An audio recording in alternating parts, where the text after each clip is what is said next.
Welcome to Your Mac Life for Wednesday, April the 26th, 2017, show number 1132.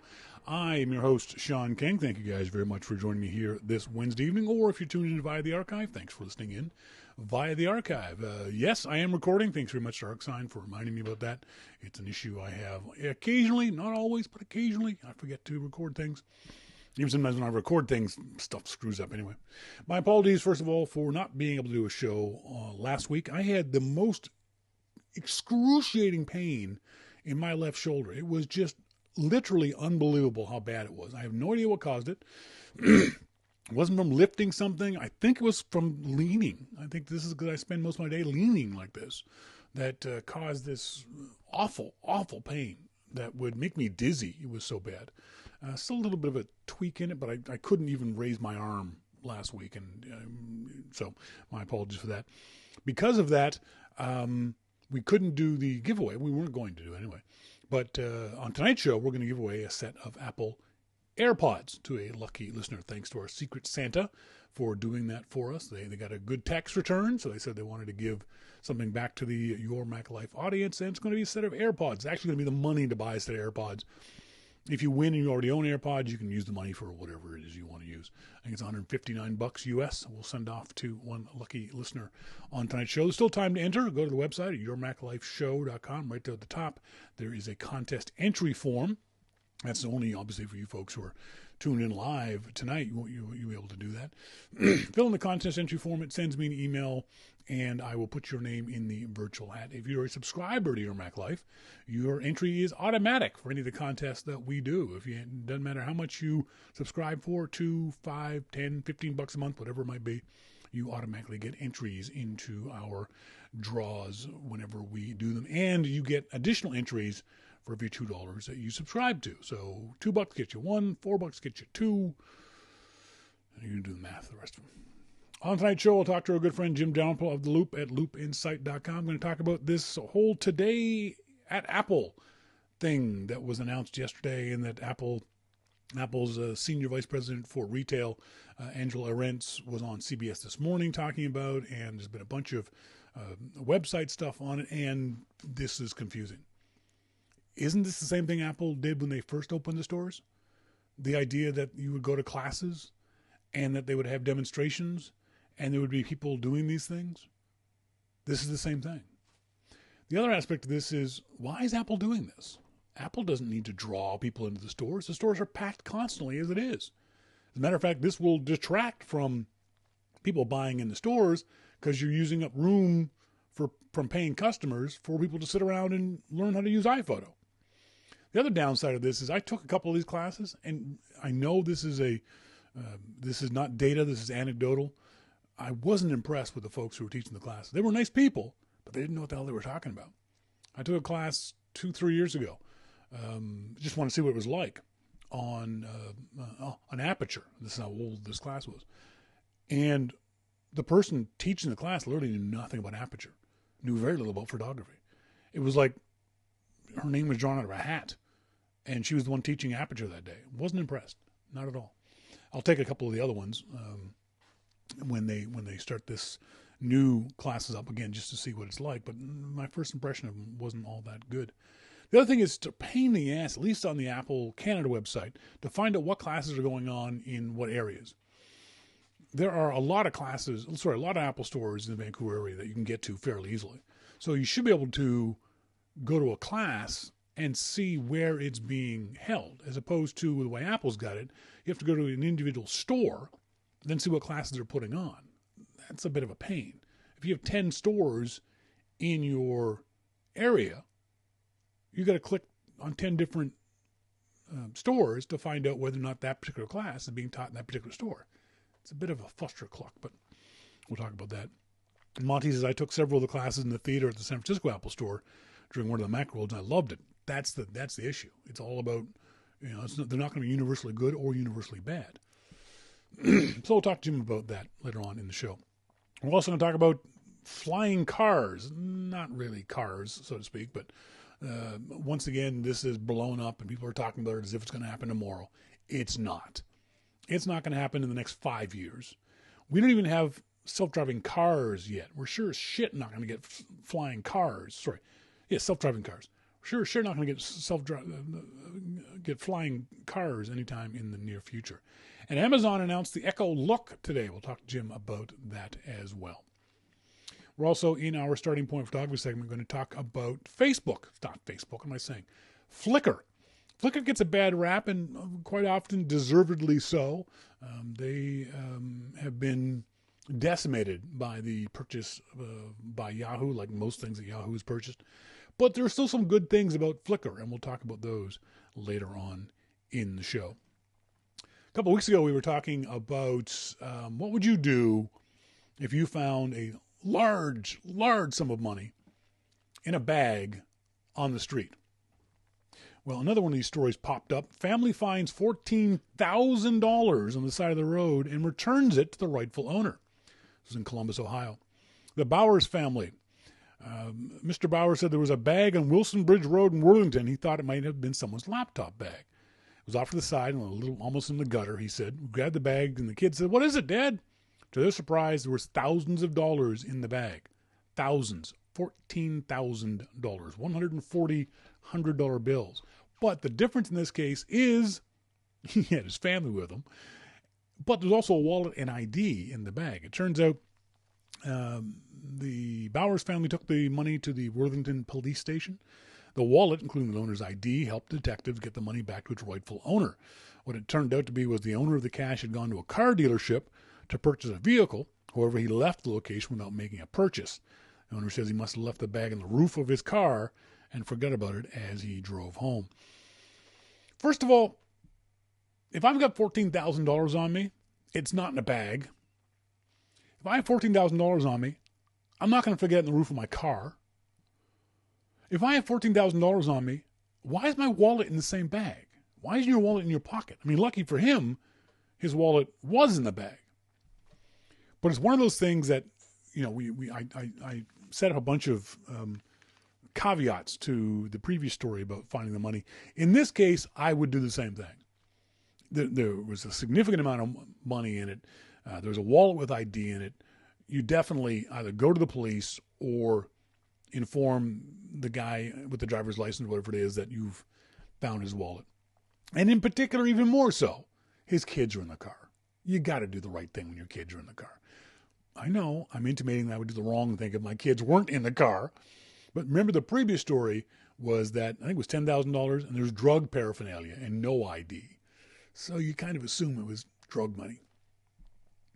But in this case, it turned out well. Now, they don't say what kind of reward the lucky person who found this money got. I hope it was substantial. How much of a reward would you give this family?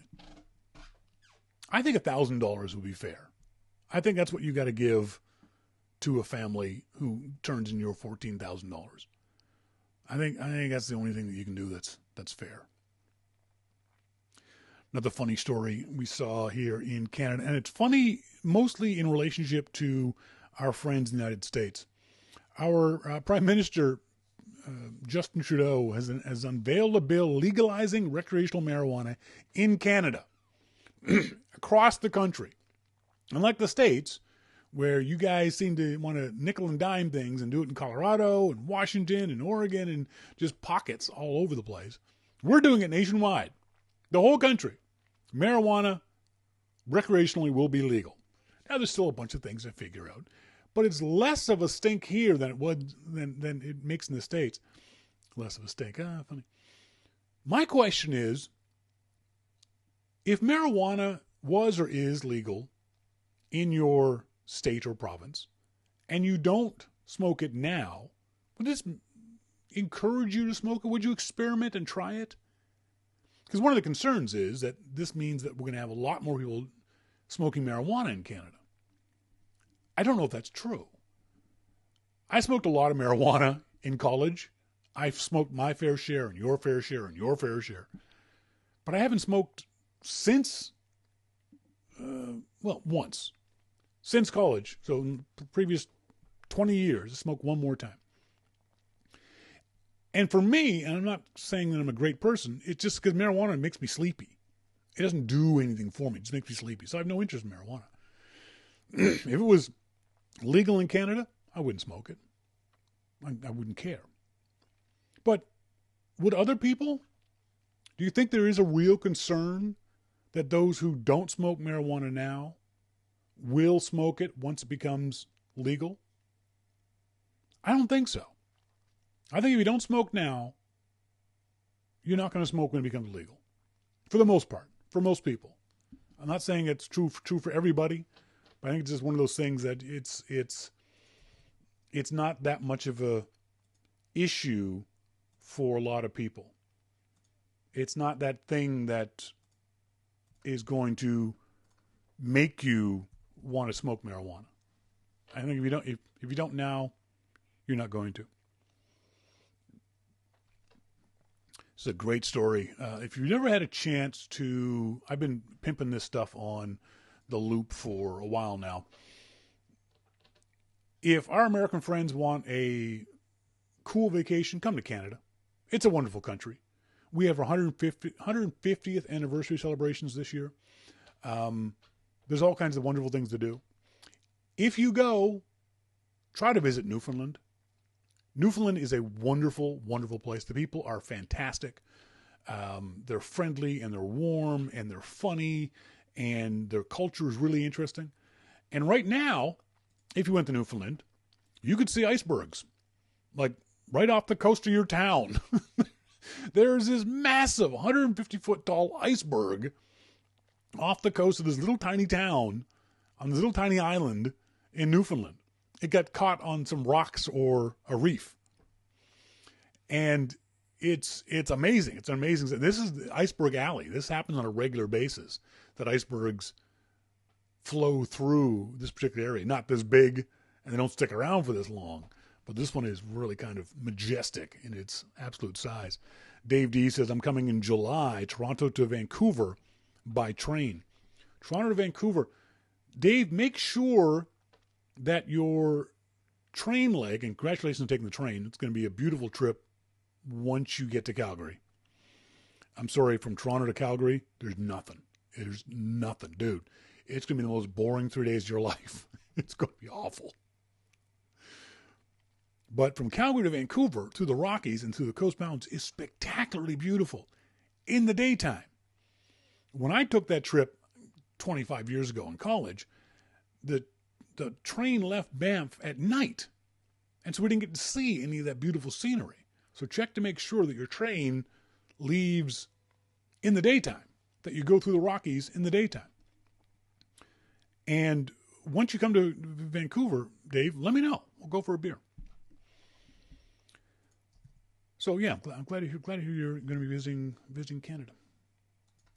And I can't wait to try this trick. Have you guys seen this? I tweeted this over the weekend. This is utterly, utterly brilliant. Look at this way of separating cables. Isn't that just sparklingly brilliant? I don't know why I said sparkling. My apologies.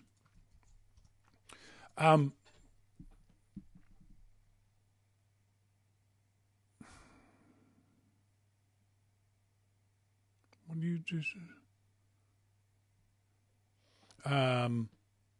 Shawn, what side of the train is best for the view and pictures? Arc sign is not going to matter because that train will have a viewing car in the back, and it's one of those cars that's got the window, or I don't know, it's glass, but the window over the top, and you'll be able to see both sides very easily. I don't know that there's one side that's better than the other. It's a good question, though. Dave D, who the hell has cables all the same size and go all in the same direction? They don't have to be the same size, Dave. They could be different sizes in that picture. It could be all kinds of different things. And assuming you don't want to modify it, yeah, absolutely, if you don't want to modify it. And a lot of folks may not have to on a regular basis. Later on the show, in our Starting Point Photography segment, we're talking about in defense of Flickr, how you can use Flickr, what Flickr is, and how you can get the most out of Flickr. But up next, we're going to talk to our good friend Jim Dalrymple of The Loop at loopinsight.com. This is your Mac Life.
Welcome back, folks. This is Your Mac Life. I am Shawn King, joined in the phone room now by our good friend Jim Dalrymple of The Loop at loopinsight.com. Jim, how you doing?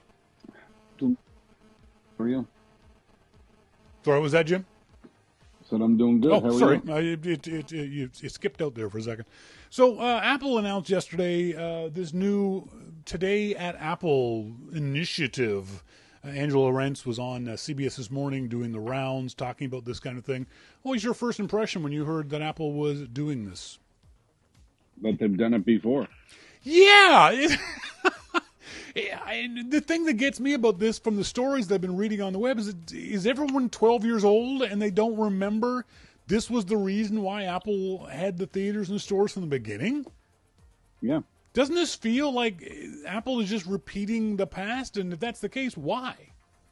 Well, I think that they got away from all of the theaters and everything else. And I think this one is a little bit different in that they're trying to make it a bit more community-based as opposed to, I think there's only so many seminars that you can have before that starts to get old.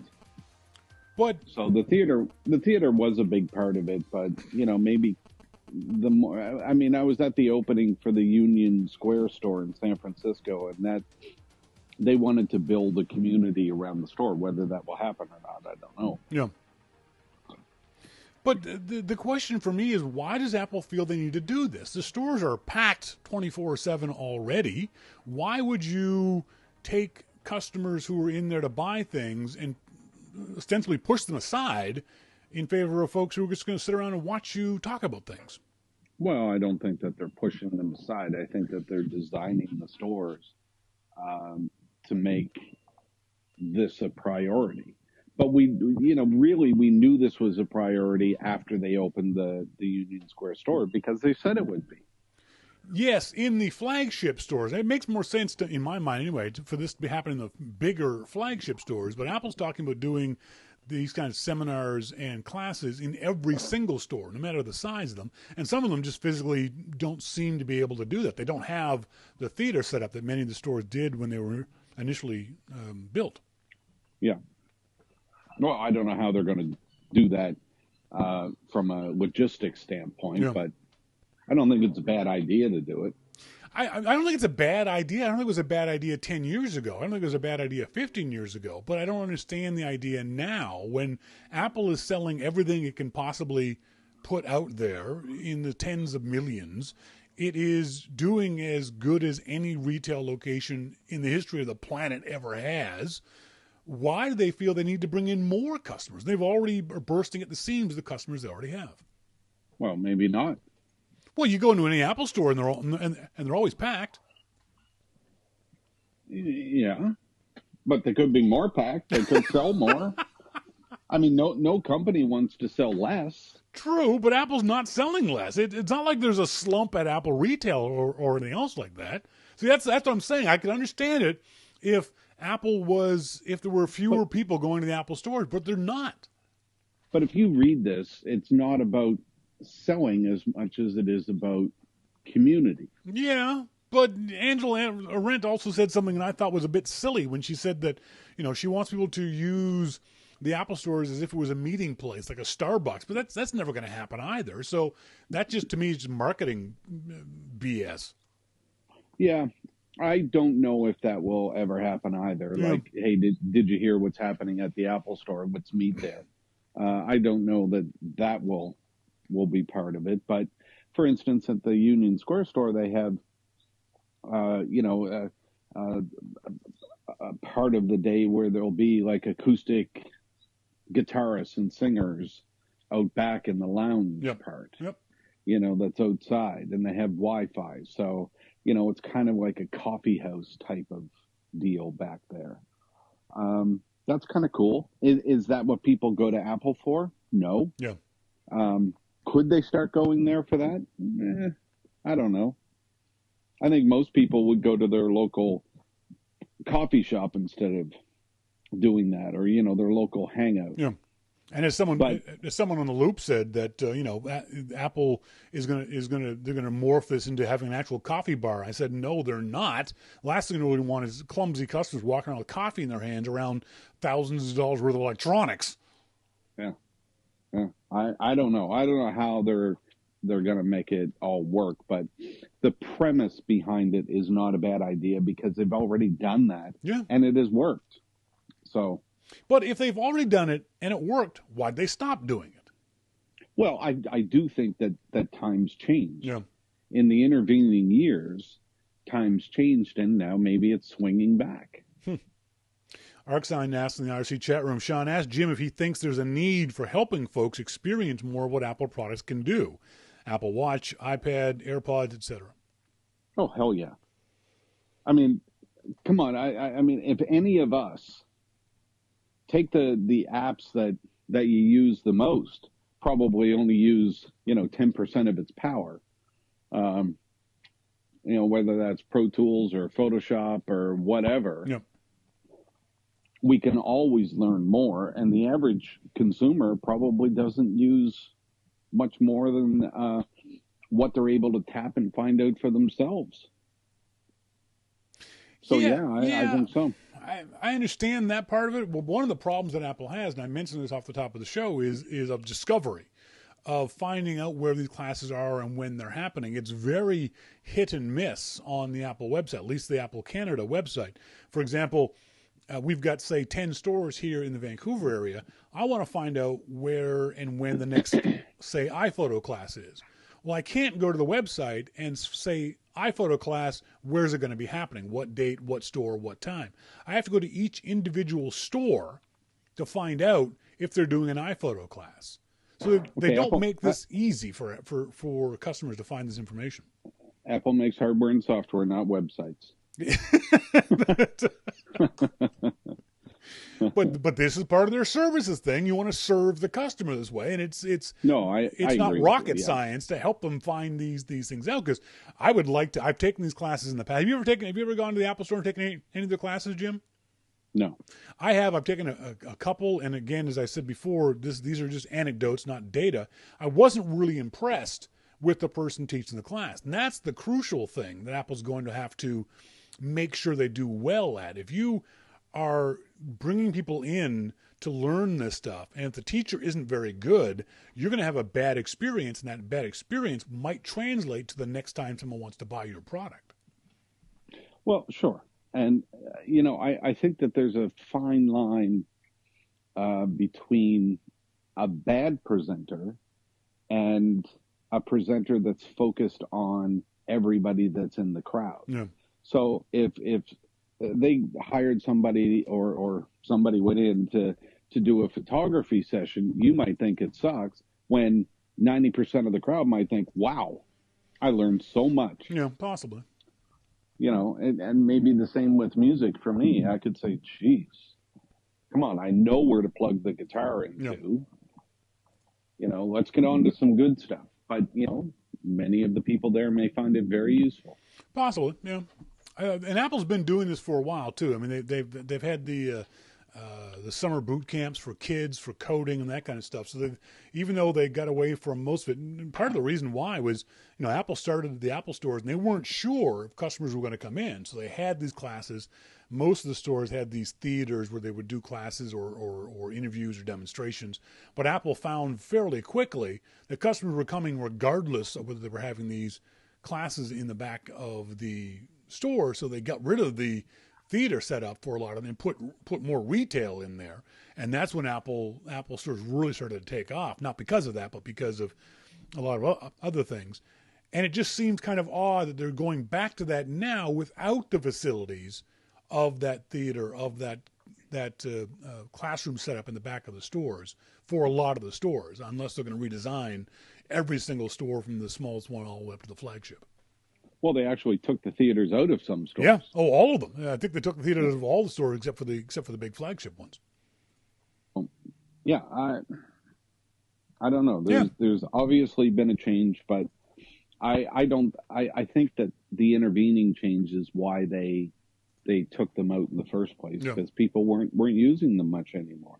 People were using the Genius Bars a lot. Yep. And they were probably using those for the wrong reasons a lot of times. That's right. How do I use photos anyway? Yeah. So it's going to be interesting. And like I said, I'm looking forward to going and taking some of the classes myself just to see what Apple is doing. They had the one-on-one training too, where you paid, I think it was $99 a year, and you get all the training you wanted for as many times as you wanted, which was another good idea. I like the idea of the training classes. Don't get me wrong. I'm just confused as to why Apple is bringing it back when it doesn't really feel like they absolutely have to bring it back. No, I think it's a switch in the philosophy of what they're for. Yep, I agree. Let's move on. Amazon today announced the Echo Look. Any concerns about the Echo Look from your point of view, from a tech point of view? I actually did get a chance to look at the Look.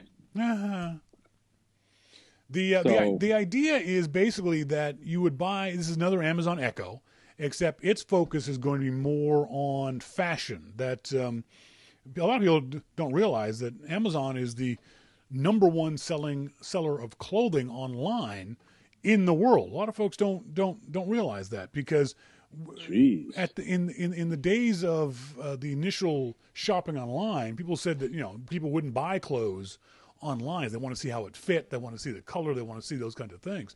But about 15% of Amazon sales are actual clothing, and it's not just cheap stuff either. They've got some fairly well-known designers creating fashion for Amazon. So what this thing is going to be is you're going to take pictures of your of your style, of your outfit for the day, and you can get Amazon to give you suggestions and ideas on better clothes that maybe fit your body better, different styles of the same clothes. You can create what's called a look book, which is, these are my different looks for the days of the week, and Amazon can give you suggestions. It's all run basically on the AI behind the scenes of Apple. Now, there's some folks who have concerns about the quote-unquote always-on nature of the Amazon Echo Look. Marco Arment being the biggest dummy who said this. The Amazon Echo isn't always on. You have to turn it on with your voice, you asshats. But this is something that, knowing Jim and having hung out with Jim, I know you have the fashion sense of a walrus, as do I. This is not going to be something that a lot of, say, us middle-aged guys are going to care about. Do you think this is going to be something that women of any stripe would care about? I honestly don't know. I really don't know. I mean, me? No. I'm going to get a pair of jeans and a black T-shirt. That's it. That's right. Except today I changed it up. I have on a dark gray T-shirt. Yeah. Some people are saying that Amazon wants to put a camera and a microphone in your bedroom. I think that's the wrong tack to take for this.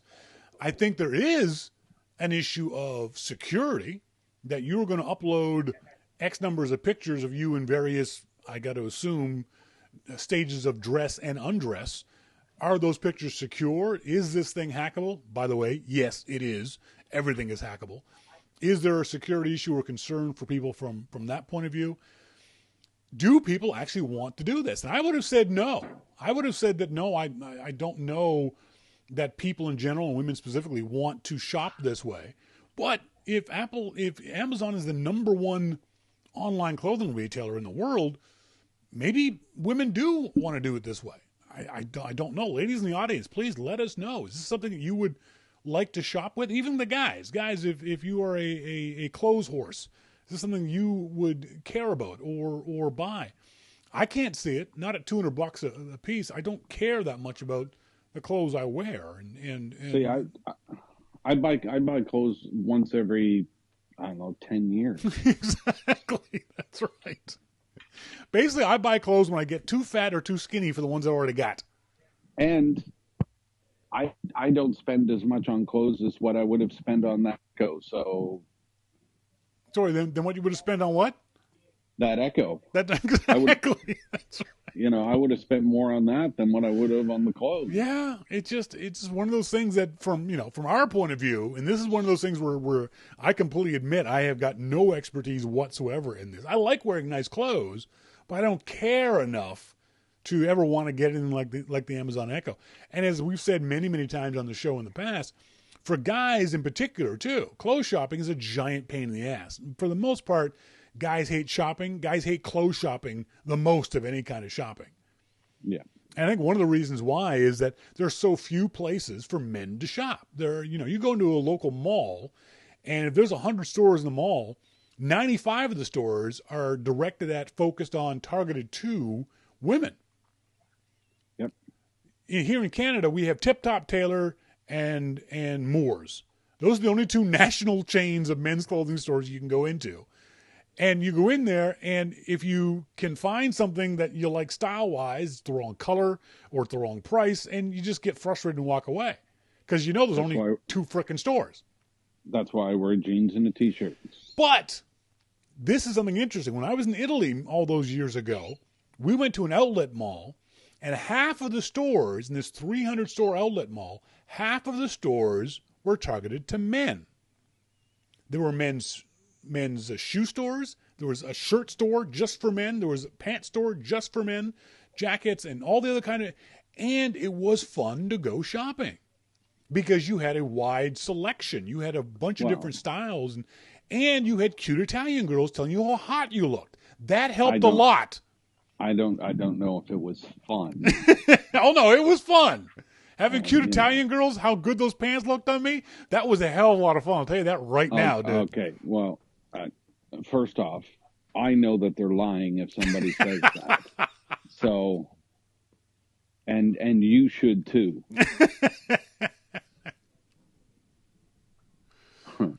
But I think that's part of it too. I think part of from a guy's point of view is that we hate shopping because there's not many places for us to shop. I've always said that if there was fun places for guys to shop, liquor stores, then we would shop there more. I think that's part of the problem is that there's so few places for guys to shop. I don't. I mean, for me, no. There's nothing that could make clothes shopping fun. So that's why I don't go out that often and go clothes shopping. Yeah, I understand. I will have holes in everything before I go out and get something to replace it. And even if I do go out and get something to replace it, I will still keep it. Just in case. Just in case. It's like a backup pair. I understand that. The other interesting bit of news this past week was that apparently the folks at Google, Google's co-founder Larry Page, says by the end of 2017, you'll be able to jump into the Kitty Hawk Flyer. Did you see this? This supposed flying car, which actually isn't a flying car at all. Yeah. Would you fly in that thing? No. Why not? And I'm not going to fly on Uber flying taxis. No. Not going to happen. Why not? No. I know you're saying no. I'm asking you why not. Well, I think that the reason is obvious. And if you can't see the reason, then we need to get off the phone now. No, I'm not going to do it. But some of the audience may not get it. Explain to the audience why you wouldn't do this. Because I don't want to die. Well, with a Kitty Hawk Flyer, it doesn't look like you would die. If you fell off, you'd fall in the water. Yeah. So and then a shark would eat you. See, the Kitty Hawk Flyer thing, I think, would be cool in that situation. That is, flying over the lake. You know, you're in the Okanagan here in British Columbia. You're in Lake Tahoe there in California. You're in the Catskills in New York. Flying over a lake, that'd be kind of fun, don't you think? No. No. Not doing it. Are you saying that you don't like flying in general? No, I'm not flying on some contraption. I mean, I can do without flying, but if I'm gonna go, I want a big ass plane with jet engines and the whole deal. With jet engines, I want those things to roar the whole time, just so I know that they're on. I don't want this little putt-putt thing. Putt. Yeah, right. No. The Kitty Hawk Flyer is not a flying car, by the way, folks. What the Kitty Hawk Flyer is, it's basically a drone you sit on. Okay, that's basically what it is. This is, I think, another example of how delusional Silicon Valley is. That these rich people in Silicon Valley think, yes, let's build these things because we can, and then we'll sell them to the dummies out there. These are never going to happen. Not never. I'll say these will not happen in the next 5 years. Someone said that there'll be Uber flying cars by 2020. Not a goddamn chance. Uber won't even be around in 2020. Can you imagine an Uber flying car? Oh my God. Flying cars in general are going to be a bad idea until, very much like autonomous cars, our laws catch up to our technology. It's fine to say I can build a flying car, and that is a car that will go on the road and also fly in the air. But until the laws catch up, this is going to be a nightmare. It's going to be a complete disaster. Yes. Because, as Arcsign says, drunk people go to lakes to drunkenly race around, keep flying vehicles away from them. Exactly. You're going to have drunks flying around in cars. Can you imagine? There's nothing good that will come of this stuff. These are rich guy toys that they will use themselves and then try to find some sort of way of making a business out of it. It's never going to happen in the next 5 to 10 years. You will not call an Uber and have it fly into your home and fly you to the bar or to any other place. That's the problem. It could fly into your home. You could be sitting in your living room waiting for an Uber, and all of a sudden it crashes through the wall. Quite possibly. Quite possibly. Did you know this? I didn't realize this. Calling your boss a nasty mofo shouldn't get you fired.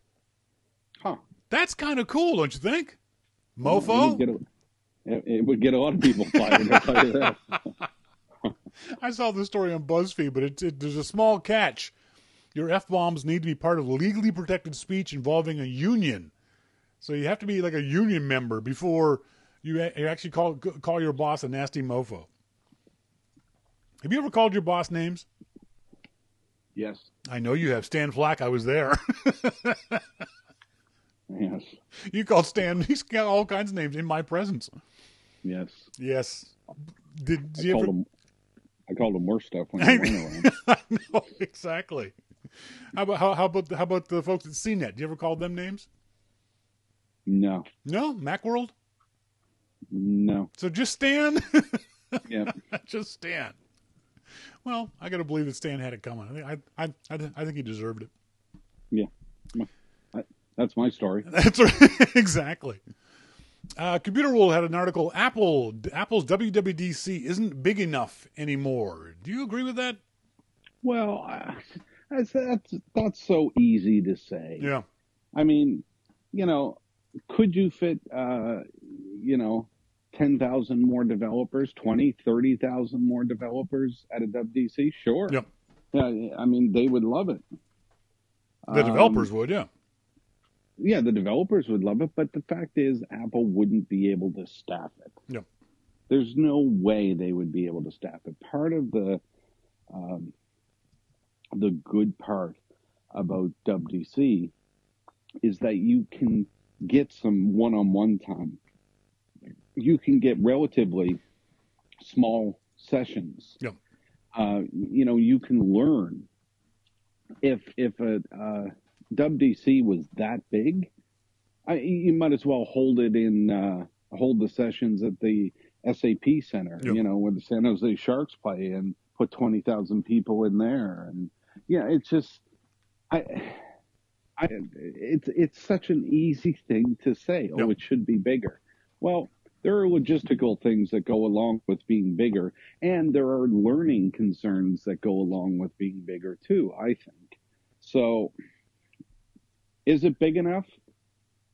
Well, I guess that's an argument that can be made, but I think that being big enough because you have a developer base that's huge is not a reason to make the conference bigger.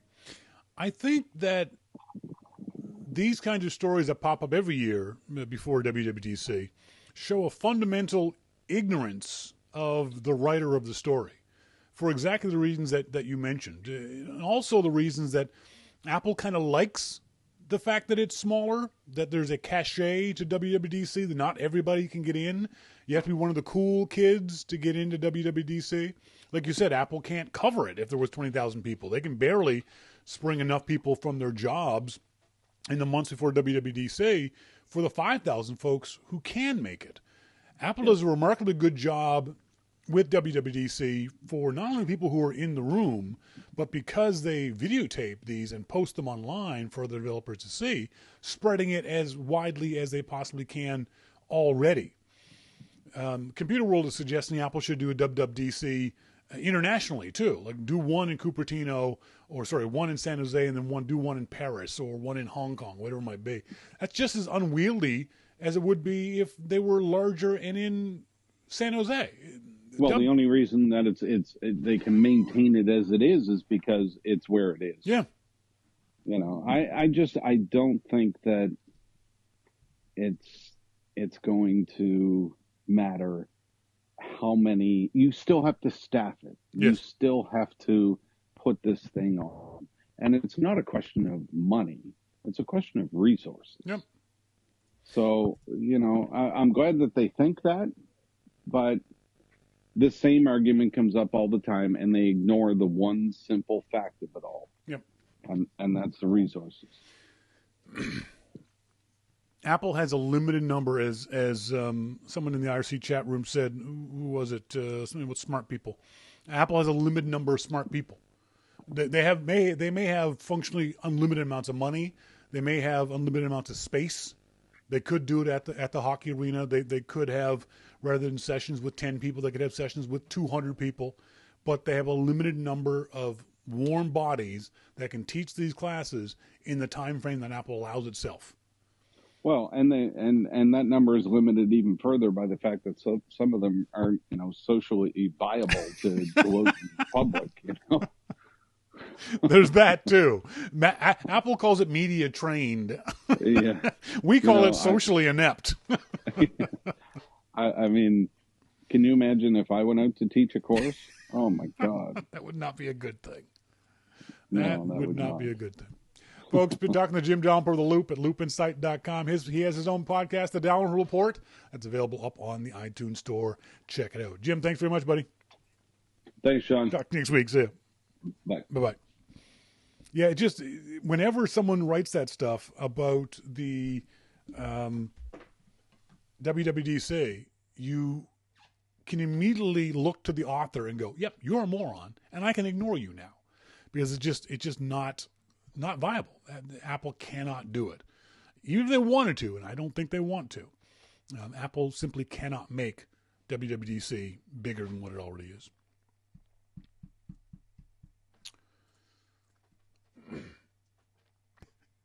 In our starting point photography segment, we're going to talk about Flickr, in defense of Flickr. Flickr's gotten a bad rap, deservedly so, over the past few years, mostly because the folks at Yahoo don't seem to know what the hell to do with it. I've been on Flickr since, I think, about 2005.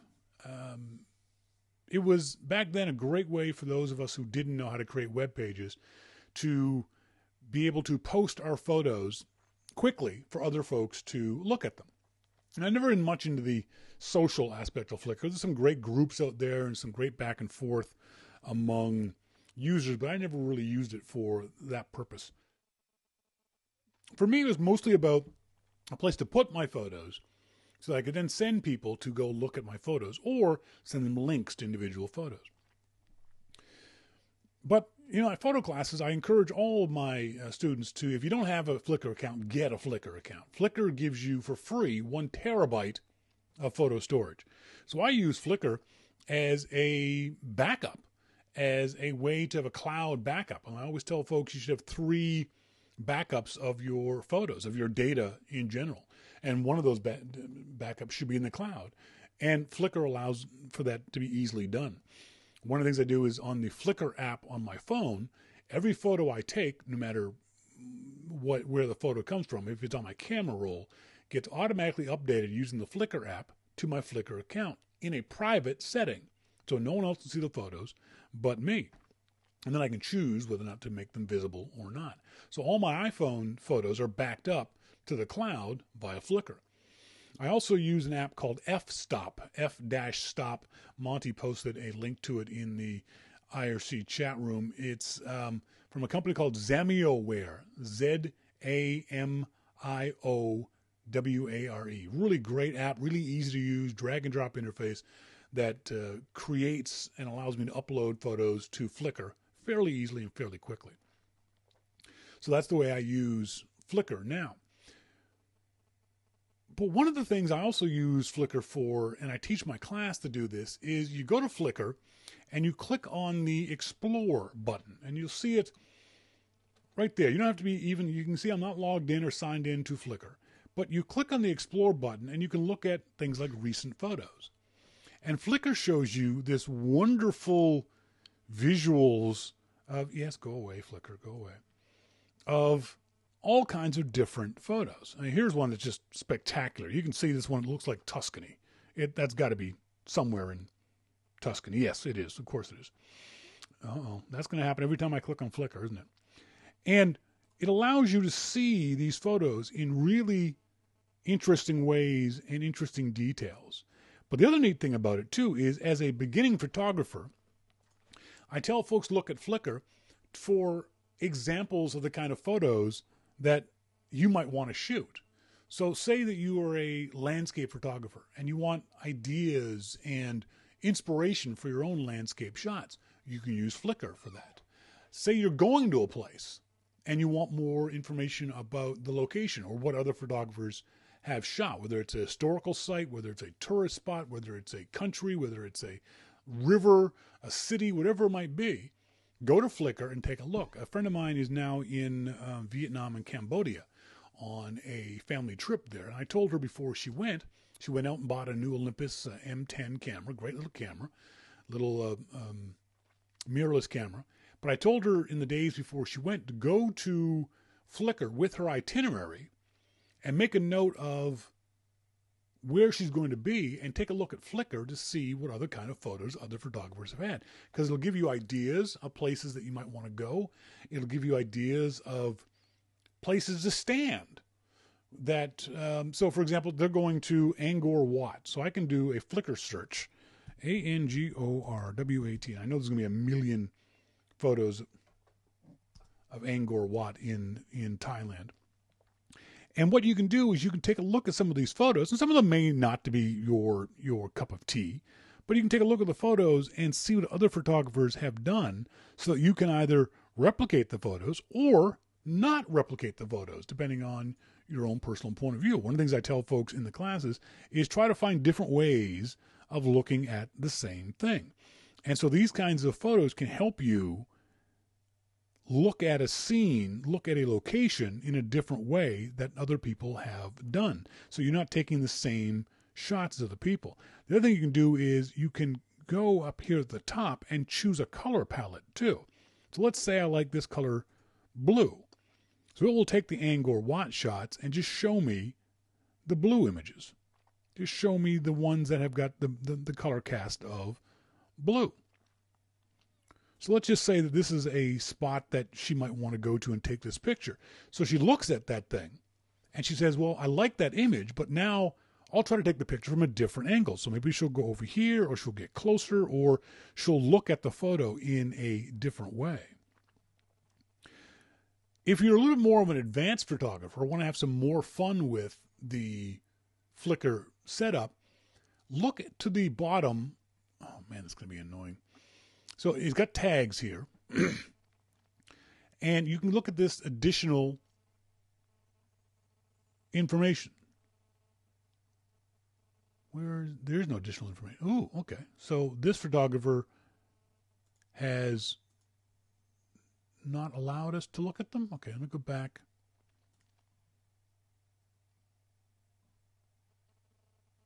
I might have to log in to see what's called the EXIF data on these photos.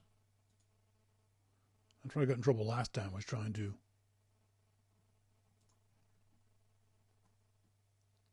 Oh, here we go. So one of the things you can do is you can look at the photos. Monty, it looks like I can see the photos without being logged in. So you can see this photo was shot with a Sony camera. Yeah, it looks like a little Sony point and shoot, but it gives you a lot of the details of the photo. So one of the things I tell folks is to look at a photo and try to guess what the EXIF data was.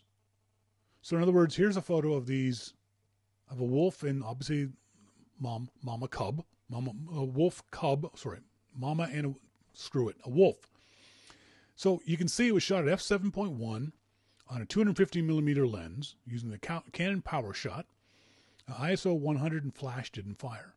So what you do is you look at the photo and try to guess what the EXIF data would be. Try to guess what the shutter speed is. Try to guess at what the details of the photo are, in particular aperture and shutter speed, and maybe even ISO.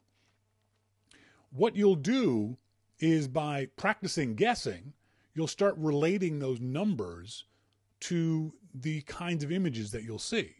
So you'll start getting a good solid idea in your mind of, oh, this is what happens at shutter speed 1/1000th of a second. Or this is what happens at shutter speed of 2. Or this is what happens at an aperture of f8 or f11. It lets you see a visual representation of what those numbers mean. It's not always going to work 100%, but it's kind of a fun way of looking at these images and trying to guess what will come up. Like this obviously is a very stylized, to me, either over HDR'd image or a Photoshop to death image, shot with the Canon. Which one is this shot with? Let me look at this in a bigger view. The Canon EOS 5 Mark II. So if you click on Show EXIF Data, you get a lot more information too. You can see what software the person used, including the data was modified, the kind of computer they used, all kinds of extra data that you may or may not have any interest in. To me, for the most part, this is really uber geeky kind of stuff that you don't really need to know a lot about. The basics of the f-stop, the angle, the millimeters of the size of the lens, and the shutter speed, maybe ISO, are the things that you should be looking at mostly. Taking a look at these pictures and trying to guess, this would be, if it's right, everything's in focus, so I'm going to say it's a fairly high f-stop. It's late at night, so I'm going to say it's a fairly slow shutter speed. So let's say if it's f8 or f11 at 2 seconds. So there it is, f11 and a 10-second shutter speed. So it was quite a long shutter speed. So that's the kind of things that you can look for on the Explore tabs on Flickr. If you're going to a place, you can click on the world map and get an idea of where in the world photos would be. So we'll take a look at my particular area of the world here in Vancouver. And you can keep burrowing down until you get close to the location that you want. And then the pictures down here at the bottom, which have been geotagged, you can look at pictures from that area. I don't know where that giraffe is coming from. That's nowhere near me. They also have galleries. So they'll have specific galleries, Flickr Friday HDR, portraits, San Francisco walks, all kinds of different things. So Flickr isn't just for posting pictures so other people can see them. I encourage beginning photographers to look at other people's photography, not just your own. Look at what other people are doing, both in a physical sense. If there is a photography exhibit in your area at a local museum or an art gallery, go and look at the physical photographs. But if you can't do that, Flickr is a way of doing that. It's a fun sort of way to explore photography in general, the world in general, a place you might be going. So if you're going to take a vacation this year, I think it was Dave D said he's going to be going on the train from Toronto to Vancouver. He could use Flickr to get an idea of what he's going to see along the way, some interesting sites that he might want to take pictures of or go visit himself. Nothing from Toronto to Calgary, I'll tell you right now, but through the Rockies and into Vancouver, there's a lot of beautiful, beautiful things to see, and Flickr can help you get an idea of, oh, that's coming up. Not that you're going to take that picture, but I remember seeing that thing. You can make a note of it in any number of ways and say, hey, I want to make sure I see that museum or go to that river or take a picture on this bridge, kind of stuff, to give you a sense of where you're going to be going in the future. So check it out. Flickr, FLICKR.com is their website. As always, if you have any questions about photography in general or anything specifically, please let me know. I love helping you guys out, trying to figure out all this photography stuff, and I love getting questions from you guys. So, we've got any questions in our? Yes, we do. We got them. We got questions. Is the Canon EOS Rebel TS SLR camera a good camera for beginners? That's from Tony. Tony, the Canon EOS Rebel, along with the Nikon D33 and 3400, are probably the best cameras for beginners out there. They've got a lot of really good. First of all, they're fairly inexpensive. They're not hugely. You can generally find them in the States for under $600, lens included. Oftentimes 2 lenses. You can. The EOS Rebel line has been around for almost 30 years now. It's the single most popular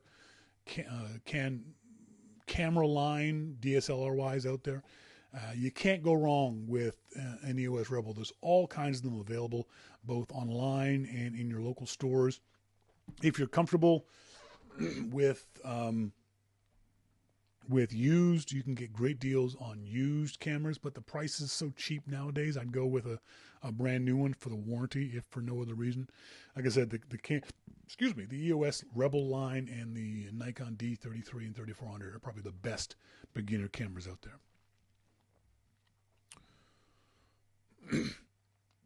What's the best lens to upgrade to from the 1835 for a Nikon D5300? Another one of those impossible questions, kids. This is from Susan.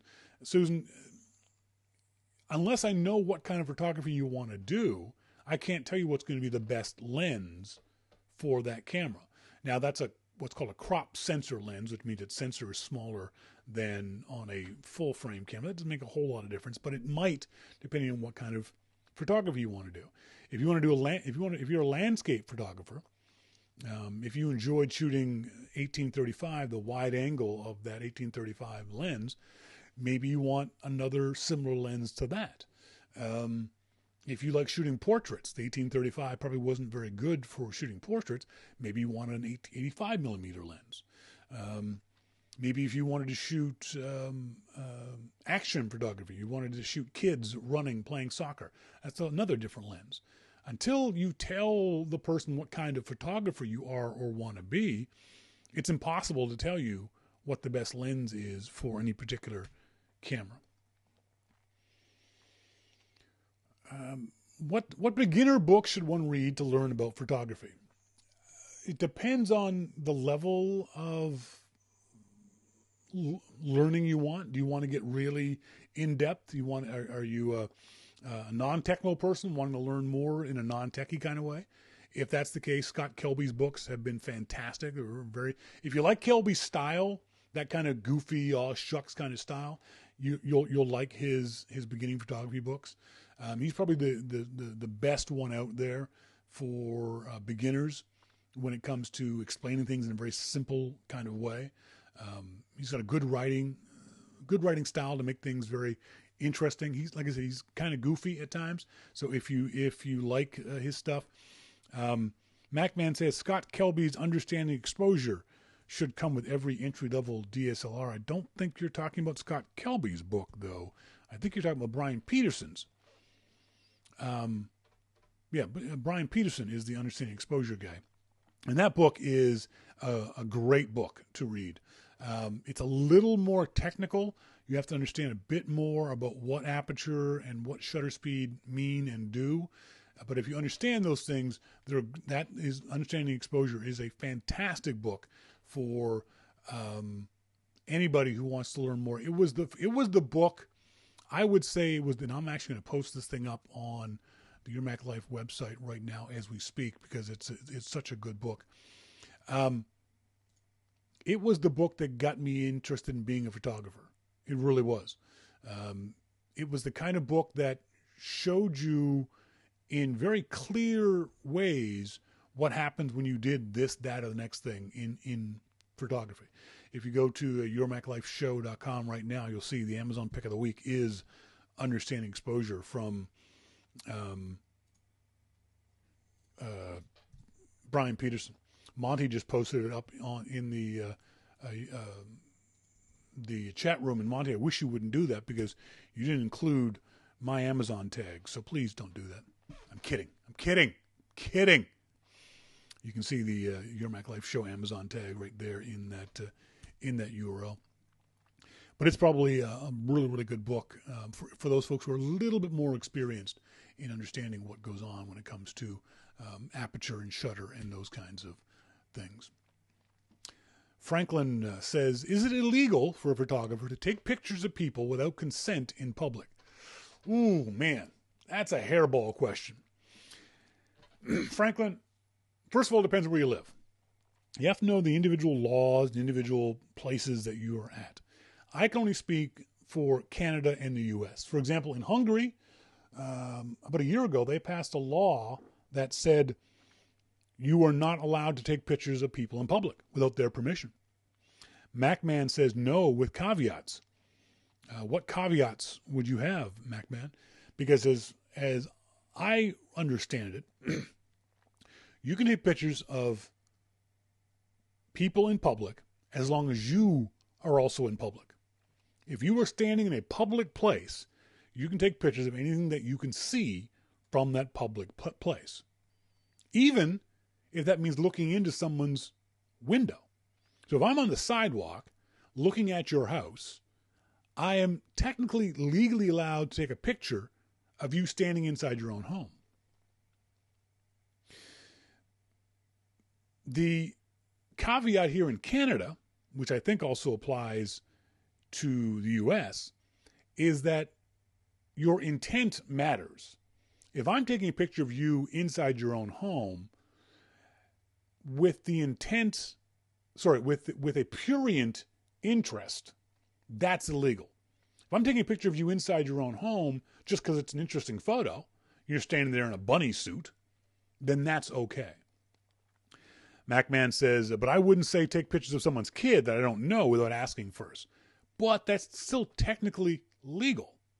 I am legally allowed to go to a public park in Canada and the United States and take pictures of any kid I see. Is that a wise thing to do? Probably not. But you are legally allowed to do it. It all depends on how much hassle you're willing to put up with. I am legally allowed to take pictures of the police while they are doing their police duty, as long as I don't interfere with them in any way, shape, or form. There are some police officers who will tell you to stop taking those pictures, but he legally cannot do that. You are legally allowed to take pictures of there are some very specific places you are not allowed to take pictures of, mostly military or high security government installations. But those places often will have pictures, or sorry, signs on the outside saying no photography allowed. You're also allowed to go in, take pictures in private places that have been specifically told you not to take pictures. In other words, I can go into a mall and take pictures of other stores, as long as the mall doesn't have a sign on the mall door that says no photography allowed. Now, when a security guard comes up to me and says stop taking pictures, you must then stop. Now, that security guard can't tell you to delete the pictures you've already taken, nor can he in any way, shape, or form confiscate your camera or your camera card, or make you delete any photos you've already taken.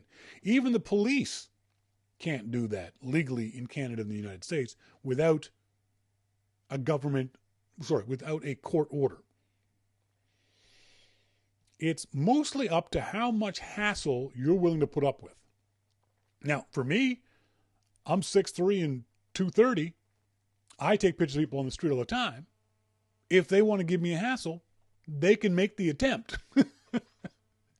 I always tell the story of Vito Mori and I were sitting at a cafe here in Vancouver, and this really good-looking guy starts walking towards me. And I grab my camera. I take a few pictures of him, put the camera down. He stops and looks at me and goes, "What'd you just do?" I said, "I took a picture of you." He looked at me and said, "Why?" I said, "Because you're a good-looking guy." He was like, "Oh," and walked away. There wasn't nothing he could do. Now, that being said, I would never, not in a million years, take a picture of a small child without asking the parents' permission first, or the guardian's permission first. Now, I'm lucky in the sense that I will, if that happens to me, I'll have a business card in my hand. I'll walk up to them and say, "Excuse me, I'm a professional photographer, and your kid looks really cute here. Would you mind if I took some pictures just for general interest, not for sale or anything else like that? And I'll send you the pictures if you send me an email." Some folks will say no. Some folks will say yes. All of this stuff is moot if you have any intent on selling the photo. As soon as you sell the photo or want to sell the photo, then you need the person's permission. So I can take a picture of you on a street corner, either without your knowledge or even with you. You can be looking right at my camera. I'm legally allowed to take a picture of you. But if I try to sell that picture, then I need what's called a model release.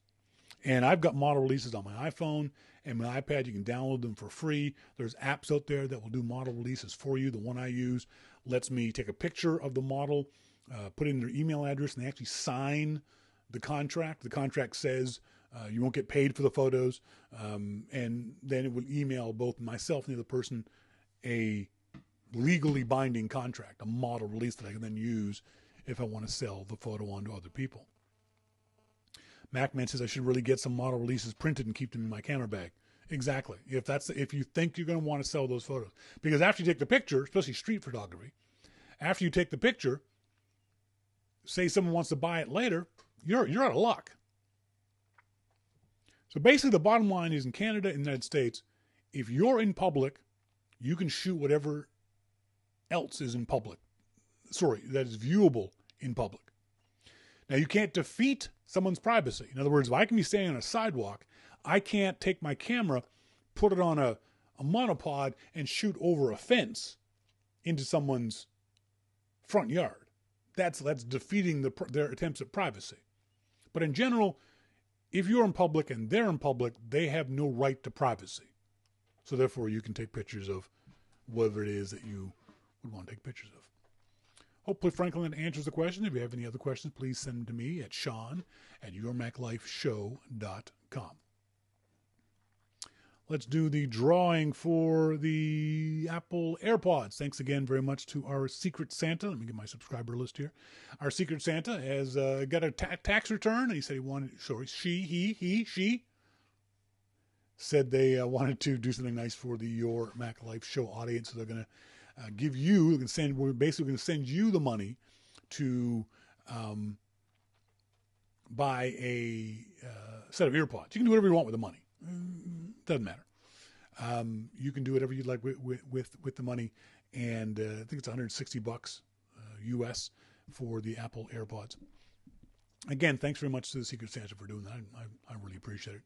Okay, ready, folks? We're gonna do the same thing we always do, and you folks in the IRC chat room know what's coming up. So wait for it. Let me get the list, and here we go. Okay, I'm scrolling through.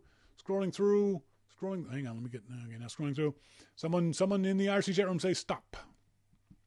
There we go. Dave D's on the case. It's gonna go to Jeffrey Ferguson in Palo Alto. Congratulations to Jeffrey Ferguson in Palo Alto. Jeffrey, I'll send you an email after the show telling you, you tell me how you want to get the money via PayPal. I think PayPal is pretty much the only way we can do it. Check, in money, I don't know. We'll do PayPal. Jeffrey Ferguson, thanks very much for being a subscriber to Your Mac Life. Folks, it's just that easy. Send me an email to Shawn at yourmaclifeshow.com. We'll put your name in the virtual hat. Use the online entry form if you'd like, or I would prefer it if you became a subscriber to Your Mac Life, because that gives me $2 extra a month, and it gives you the satisfaction to know that you are supporting Your Mac Life. Folks, that's it for tonight's show. I want to say thanks, as always, to our good friend Jim Dalrymple of The Loop at loopinsight.com for joining me. Thanks to you guys, whether you're listening in the archive or listening to the show live, for joining me here as well. As always, until next week, I've been Shawn King, and you've been listening to Your Mac Life. See ya!